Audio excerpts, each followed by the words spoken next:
Welcome as we continue our Holy Week retreat with a reflection on Good Friday.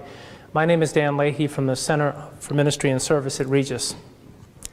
There's a story that's told about an old woman who used to make a regular visit to her local church.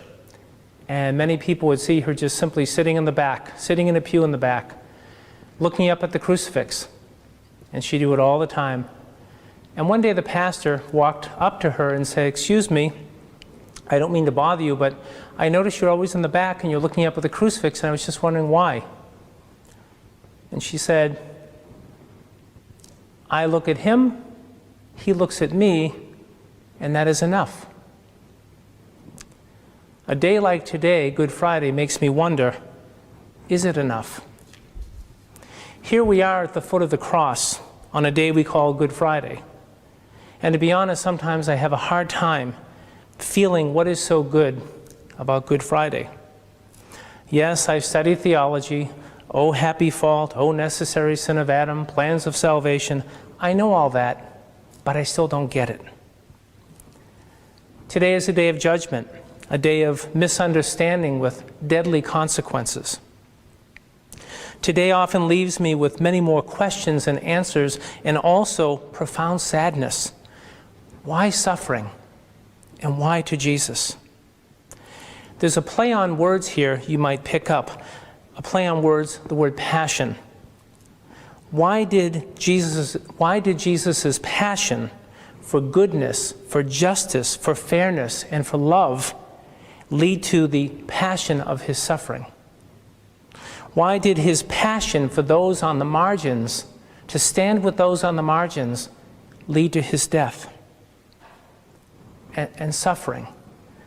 Most of us can relate to suffering to some degree, whether it be physical, emotional, spiritual, whether it be our own individual suffering, or that of our family, of our community, or even of our homeland. Just even if we think about the pandemic over this past year, for some it's been little more than an inconvenience, but for far more, it continues to have devastating consequences, especially for the poor and for communities of color. Thinking about our own suffering or the suffering of others inevitably leads us to questions which we know have no answers. If our God is a good and loving God, a just God, then why is there suffering? And why do bad things happen to good people? In this very chapel, just a few nights ago, I sat around with a group of students, a small group of students, in a faith discussion group, and we talked about that very same question, and of course, no answers. My dad spent the last 3 years of his life in a nursing home. He suffered from a degenerative brain disorder, which robbed him each day of life and vitality. It was painful for us, his family, and worse for him, as we watched him reduced to a mere shell of the man that we had looked up to and loved for so long. And of course we still loved him, perhaps even in a different way, but it was heart-wrenching. When death came, it was a relief.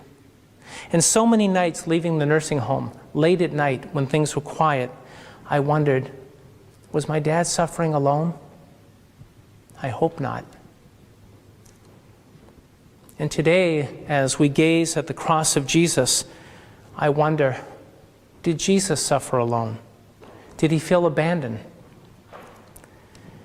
In the many paradoxes that are this day, we're asked to entertain a possibility, the possibility that God's willingness to suffer at the hands of and for the benefit of sinful humanity, that might reveal something important about God. It might reveal God, as Father James Martin puts it, as a God who is not distant, remote, or disinterested in us, but a God who enters fully into the human experience, embracing the fullness of humanity, the good, the bad, and the painful. Is that why maybe in this plan for salvation, God chose not to avoid suffering and pain and death, but to work right through it? I look at the cross today and it still amazes me that the symbol of our faith is a cross with a corpse on it, a barbaric instrument of state-sponsored public execution. Yes, Jesus was a victim of the death penalty. Did Jesus suffer alone? I hope not. I choose to pin my hope on a God whose only real promise is that He will be there with us no matter what, and never leave us alone to face the worst. I guess it's a good thing that Good Friday is not the end of the story. It's more like a semicolon than a period. Is it possible that all this death, all the suffering, could lead to something more, to something good? Loving God, where are you?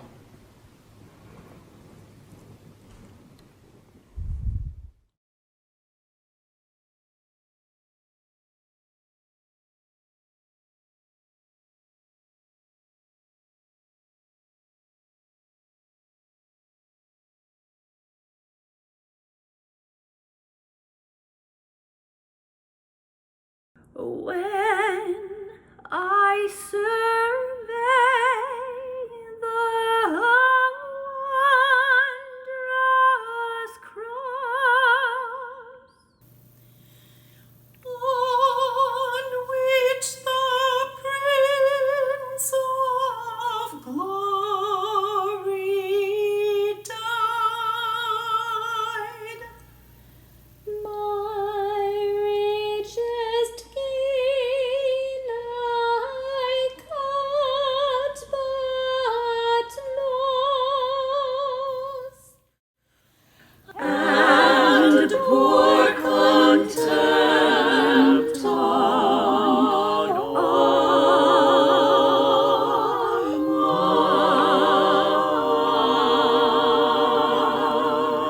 mine pride. For